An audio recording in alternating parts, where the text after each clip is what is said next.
All right. Hello, and welcome to day 4 of the 30-day authenticity challenge. So excited to share the third pillar of the luxury state of mind concepts of living in luxury every single day. As I've said on the previous episodes, um, I'm saying episodes, lives.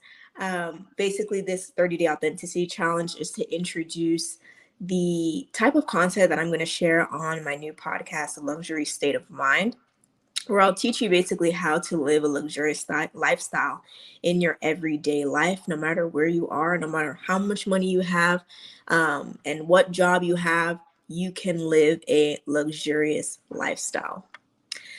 So, a little bit about me. I'm somebody who enjoys creating programs, content, and things that really transform the minds of people, specifically women, and helps them live out their life with passion, with purpose, and with excellence.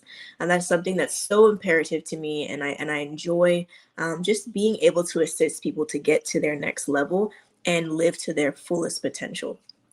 So that's what inspires my new podcast, Luxury State of Mind, and the things that we're going to discuss on this challenge. So we've been looking at the different pillars of being in luxury. The first pillar was identity, which was the most important thing. So, identity, looking at who you are and whose you are, looking at your unique characteristics, what's different about you, and the purpose that you have, and then also whose you are. You belong to a God that loves you, and you also are called to do a great purpose, and He's called you to do a great purpose through you. So that's one thing. And he gives you an identity that nobody can take away from you and tells you who you are. So that's the first pillar. Second pillar is intentionality.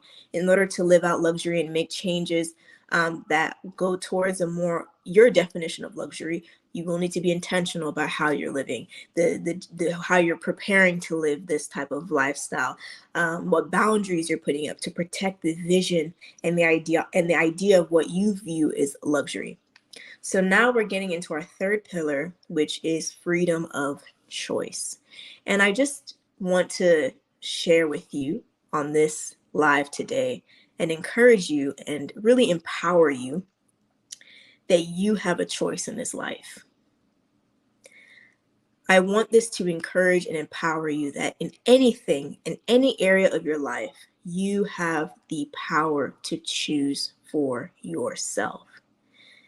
No matter what somebody says to you, no matter what a situation implies is the truth, you have a choice on what you will do with your life and what you want to see with your life.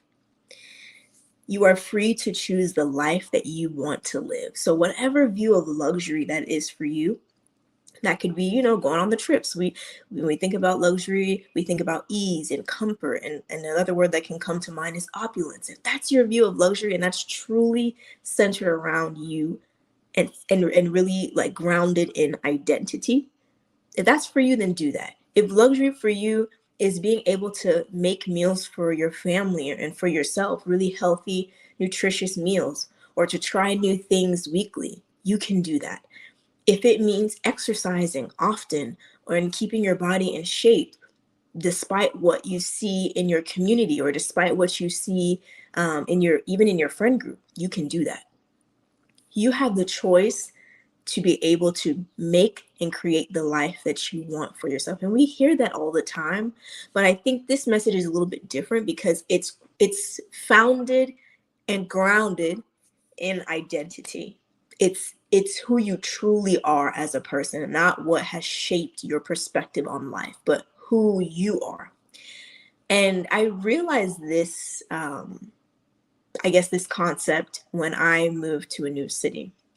It was like the day I got to this new city, it's like life lessons that I didn't understand before or I didn't even think of came to mind. And I think it's so important to be able to move from where you are to somewhere new. That could be getting in new information, being around new group of people, hiring a coach. It could be anything, but absorbing and being amongst a new space.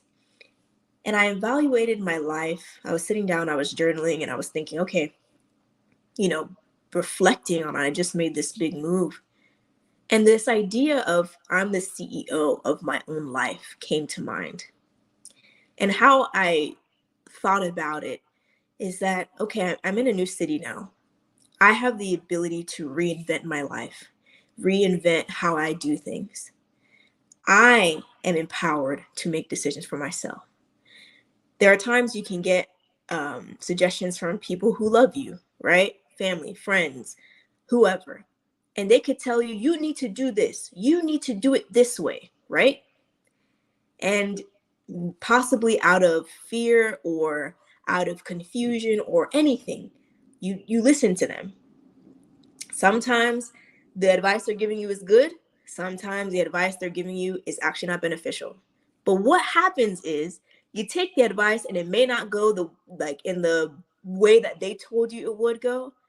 And then you tell the person that, oh, but you told me to do this and this is what happened and it didn't work out. And they can easily tell you that, well, you did it wrong. I didn't tell you to do it that way. I told you to do it this way, or you shouldn't have done it that way, or I never told you. And it just dawned on me that I am the CEO of my own life. There's nothing that anybody can tell me that should inform my decision more than myself. Somebody should be able to give me information and I can sit down and evaluate that information and see, does it fit with where I'm trying to go? Does it fit with what I'm trying to do in this life? I, at the end of the day, can make a decision. Even God, you must partner with God. You must make the choice to partner with God in making your decisions. If you choose to do things by yourself, it's up to your own discretion. At the end of the day, you are in charge of making your decisions for your life. So I want to empower you that if there is a life that you know you are called to live, you are destined to live, you have the freedom to choose the way you will get there. You have the freedom to choose what you entertain, what you don't entertain, what you indulge in, what you don't indulge in, what you view, what you don't view. Like, you have choices. We cannot say, well, they made me. Oh, they made me do this. They made me do that. Because again, if we're grounded in identity, these choices that we're making are not going to come from a place of fear. They're going to come from a place of deep knowing, and knowing with clarity that this is who I am. So, example of this, when I used to, in one of the jobs I used to work at, I was very diligent, and that's kind of still who I am today, but very diligent about cooking my food because I value eating good food. That's just something that I value. And people at work would always comment on my food. Oh, look at her. She's so bougie. Man, why are you making that? Like, you just too upscale. You're so bougie. You're so this, you're so that. And at times, like, it can come off very negative. Like, okay, like, I'm just trying to eat, y'all, like, relax. But it will come off, it could make you feel bad for doing it because everybody else is eating how they want to eat, but you want to do something different. But then I never changed what I ate at work, despite what I saw, despite what was the unsaid rule of how people eat in that environment. I made a choice because I know I value eating whole foods. I know that I value eating well. I value having diversity in my diet. So I made a choice despite what the environment was telling me. I made a choice to live the way that I want to live. It's like if you want to get healthy and then, maybe in your family that's just not something that you guys do. But you have made a decision that, you know what? I want to get healthy. I am a healthy person. You've decided in your mind, I am a healthy person. Oh, why are you doing that? Well, you shouldn't be doing that. Like, you know that we don't do stuff like that? Don't you know that this family doesn't do that? Don't you know that this race doesn't do that? And it's like in those moments, although challenging, you make a choice. of how you want to do things, how you want to live, how you want to be free, despite the noise of other people. You're not contorting yourself to their expectations. You're not contorting yourself to the unsaid rules. You are living in freedom. So this is just to encourage you that you have a choice and it can be done. We'll save that one for the podcast. We'll save that one. We'll keep it here. But I can talk about career too.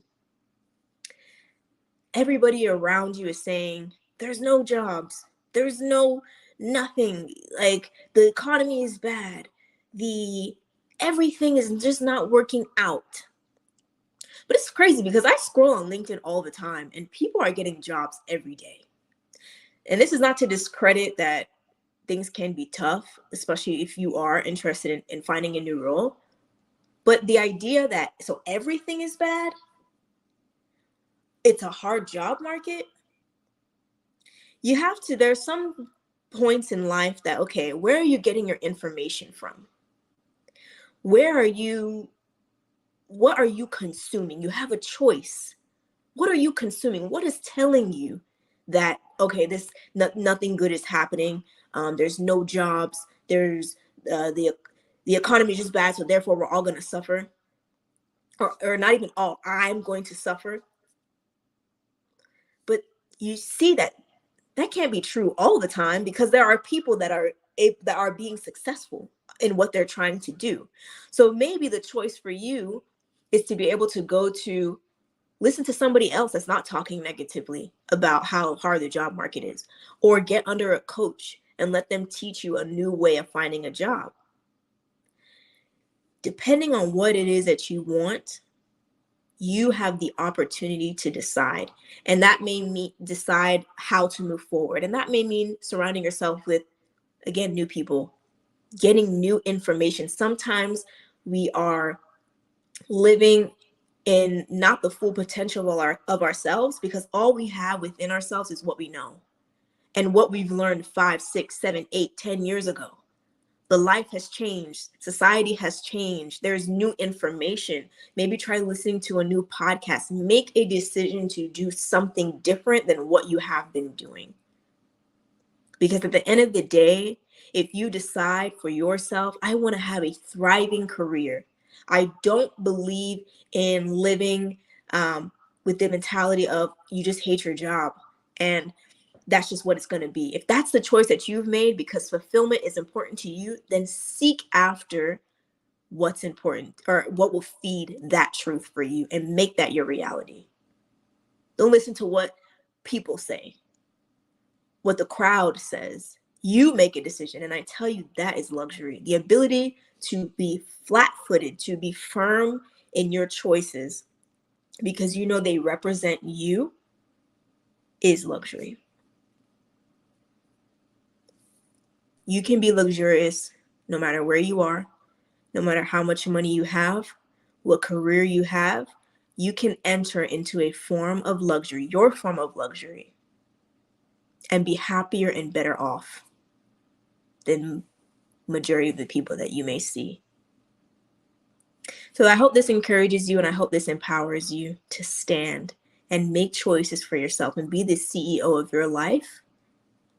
Set up boundaries and protect the vision that shows your form of luxury. So this is the third pillar for a luxurious state of mind. And for the next couple of episodes until the end of this challenge, we're going to be discussing different areas of life that you could potentially make more luxurious for yourself, what that could look like, and spark some ideas for you. So put in the comments, what choices are you making this year? What are you standing on that this year, this is what I want to see. This is who I am, and this is what I'm going after. Put those things in the comments or send me a message, and we can definitely discuss this. If you need help in any way with living this luxurious lifestyle and you're curious about how can I do this, send me a DM, send a comment as well, and I would love to speak with you about it. But this is just also to promote the podcast as well, Luxury State of Mind, that will be coming out, and I will keep you guys updated on when the release will be. So thank you so much, and I will see you for day 5 tomorrow. Have a good night, and then if you're watching this in the morning, have a good morning, all right, or afternoon, wherever you are in the world. Have a good day, and I will speak to you tomorrow.